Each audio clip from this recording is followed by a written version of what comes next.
Madam Chair, and quite honestly, Director Ahuja, I don't know where to start today. You can't or won't answer our questions, or maybe you're ignoring me right now as I'm speaking to you.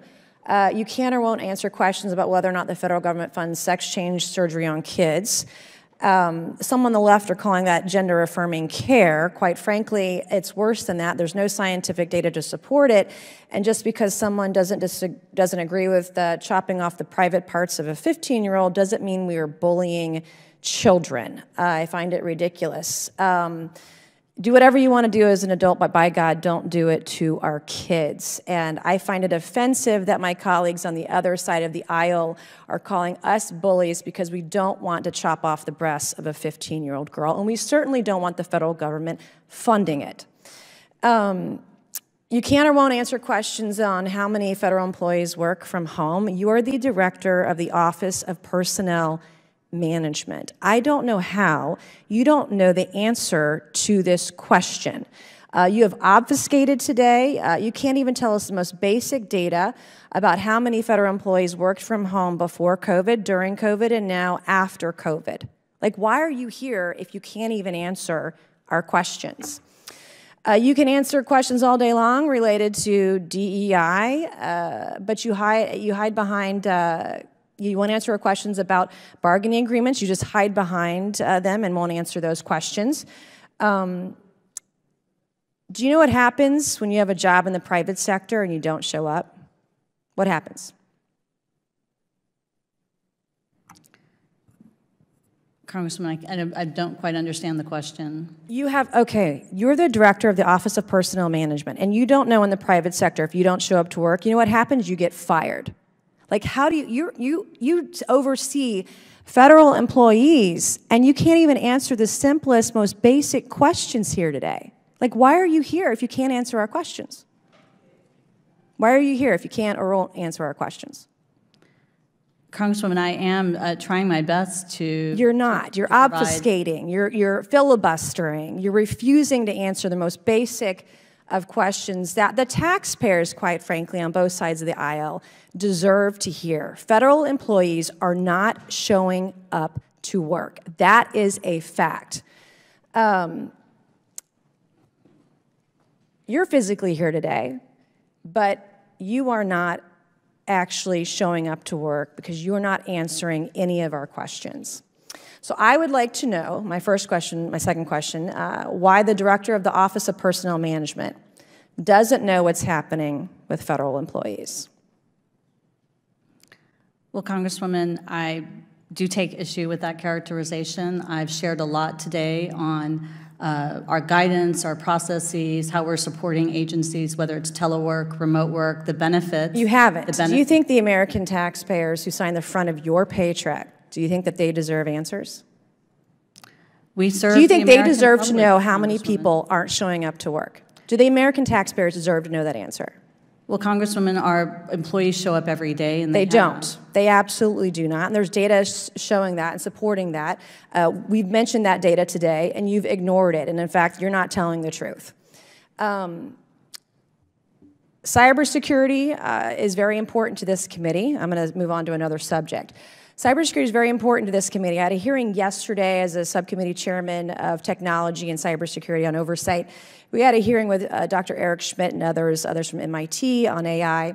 Do you know how many of our IT workers in the federal workforce are over the age of 60? I don't know that exact number, but I know we trend within the cyber IT workforce. Do you know how many of our federal employees in the IT space and our federal workforce are under the age of 30? I believe it's 4% or a little less than 4%. Correct, it's just under 4%. Did you know that there are 4 times as many IT workers over the age of 60 than IT workers under the age of 30? I do know we swing in a yes or certain no? direction. That wasn't a filibustering question, yes or no? Did you know that? I knew about the... yes or no? Answer the question. It's a simple question. So my last question to you is, what are you doing to reform the hiring process to take on these jobs when all these individuals retire who are over the age of 60? Thank you for that question. We actually have a robust cyber talent management plan that we are looking to submit to Congress very soon that is going to focus on hiring flexibilities and other efforts across government, similar to what we've done with DoD and DHS. It is about increase in pay, other flexibilities, so we can bring in cyber talent. Does that include like education as well? Because there are a lot of IT workers that don't need a four-year college degree to do those jobs. I'm sorry, could you repeat? Does that include education considerations? Like you don't need a four-year degree to be a computer IT engineer? No, absolutely. We have a whole effort around skills-based hiring, and the IT cyber community is a perfect example of it. Doesn't matter like where you get your skills or whether you got a particular degree or education, but actually that you have those skills. Thank you, Madam Chair, and I yield back. Thank you. Thank you, Ms. Mace. I now recognize myself for 5 minutes. He complied with the subpoena. We would have expired. We would have loved that. Do any other members wish to be heard? Chair recognizes Ms. Mace from South Carolina. Thank you, Mr. Chairman, Chairman Comer. First of all, my first question is, who bribed Hunter Biden to be here today? That's my first question.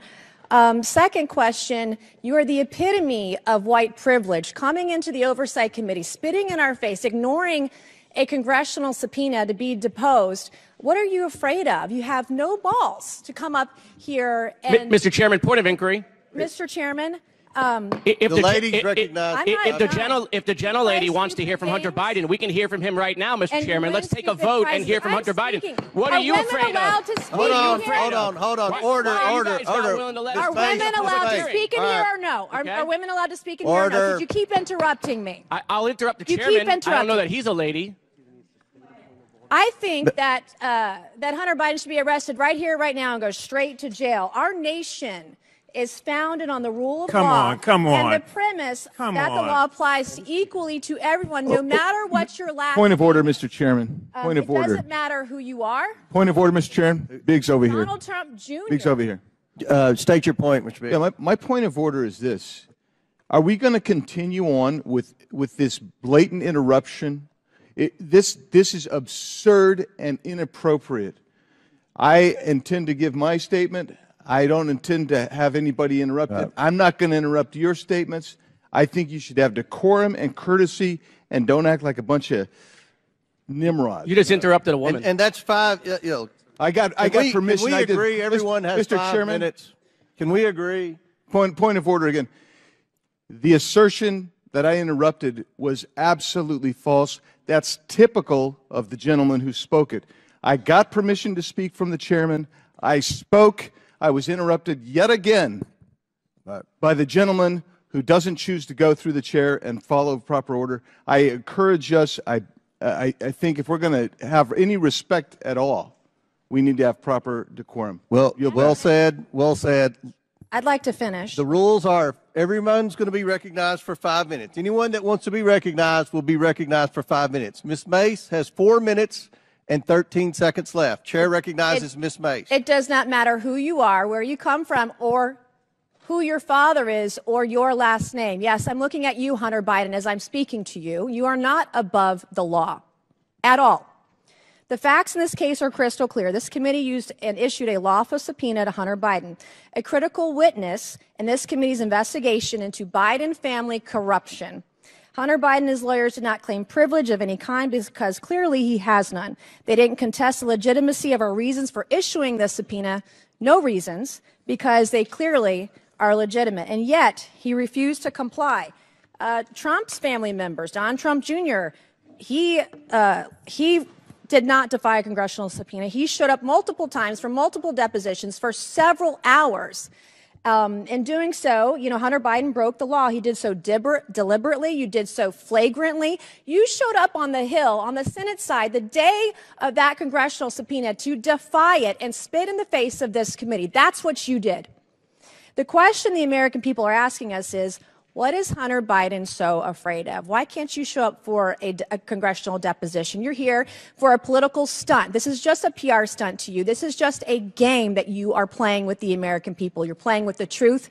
Hunter Biden wasn't afraid to sell access to Joe Biden to the highest bidder when he was in elected office. He wasn't afraid to trade on the Biden brand, peddle influence, and share those ill-gotten gains with members of his family, including Joe Biden. He wasn't afraid to compromise the integrity of the presidency and vice presidency by involving Joe Biden in shady business deals with our foreign adversaries. But Hunter Biden, you were too afraid to show up for a deposition. And you still can't today.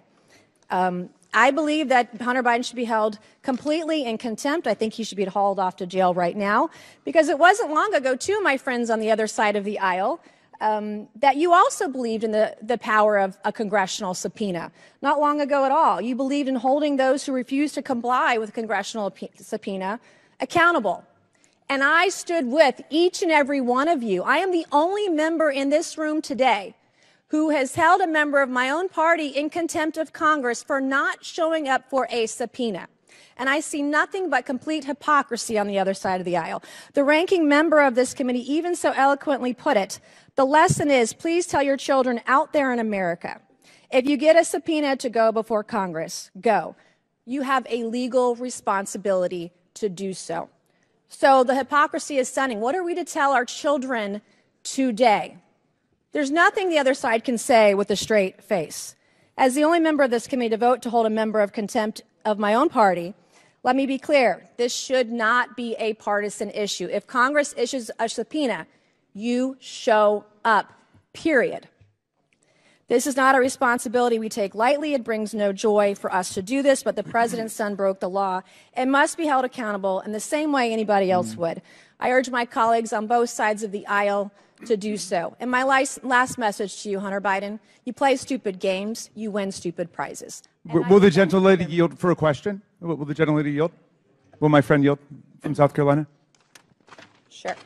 I do want to commend the gentlelady who was the only Republican who stood up and voted to hold in contempt the Republican members of the House who blatantly and categorically refused to comply with subpoenas that came from the bipartisan January 6th committee. I would like to ask my friend, Ms. Mace from South Carolina, whether she's aware of all the case law which says that the committee has to engage in good faith interaction with the witnesses they've called, and they're supposed to arrive at a solution. And what do you think about the fact that the chairman on multiple occasions gave this witness the opportunity to come before the full committee, and he agreed to that? We issued a congressional subpoena, and I know with your constitutional law background, you know exactly what that means, and he should have showed up. And because of your vote and because of your statements, you should be voting to hold this man in contempt of Congress today, right now, if you're going to be consistent on your own policies and your own words. Gentlelady's time's expired. Chair recognizes Mr. Moskowitz for 5 minutes. Thank you, Mr. Chairman. It's good to see you after a long break.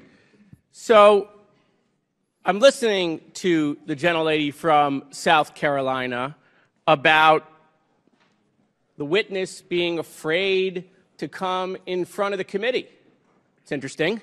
He's here. He doesn't seem to be too afraid. In fact, for some reason, the chairman, who on multiple occasions invited the witness to come on TV, apparently the chairman wants to pretend like his statements on television or in interviews don't matter, but it didn't happen once, it didn't happen twice, it happened multiple times. The chairman said the witness can choose whether to come to a deposition or to a public hearing in front of the committee. The witness accepted the chairman's invitation. It just so happens the witness is here. If the committee wants to hear from the witness, and the chairman gave the witness that option, then the only folks that are afraid to hear from the witness with the American people watching are my friends on the other side of the aisle. I don't know if there's a proper motion, Mr. Chairman, but I'll make a motion. Let's vote. Let's take a vote. Who wants to hear from Hunter right now, today? Anyone? Come on. Who wants to hear from Hunter? Motion's out of order. Yeah. No one. So I'm a visual learner. And the visual is clear. Nobody over there. Don't want to hear from the witness.